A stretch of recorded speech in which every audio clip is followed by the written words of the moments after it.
सभी का स्वागत है। गरुड़ और शेष जानिए क्यों गरुड़ और शेष शत्रु होते हुए भी एक साथ रहते हैं।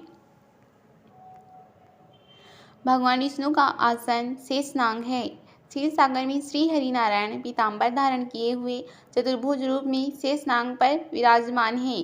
श्री हरि विष्णु एक ही वाहन रूप में गरुड़ पर विराजमान है, पर क्या वाय के रूप में शेषनाग और गरुड़ हैं। पशु रूप में देखा जाए तो गिद्ध और सांप एक दूसरे के दुश्मन हैं। आज इस रोचक कहानी के माध्यम से आप सांप और गिद्ध के बीच की इस कड़वाहट की कहानी जानेंगे। जानिए इस दिलचस्प कहानी में क्यों है भगवान के दोनों भक्तों में कड़वाहट।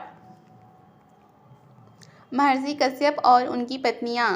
ऋषि कश्यप की बनीता और कद्रु नाम की दो पत्नियां थीं। एक बार महर्षि कश्यप अपनी पत्नियों से बहुत प्रसन्न हुए और खुशी खुशी दोनों को अपने साथ विवाह करने के लिए कहा। कद्रु ने जहाँ 1000 वीर सर्पों को अपने पति के वरदान के रूप में पुत्रों के रूप में मांगा, वही बनीता ने महर्षि कश्यप से पुत्रों के रूप में अरुण और गरुड़ को प्राप्त किया।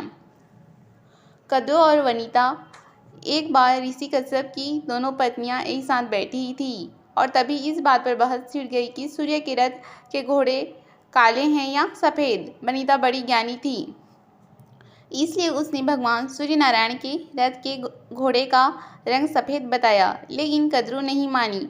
वह केवल एक ही बात पर अड़ी हुई थी कि सूर्य के रथ के घोड़े काले हैं।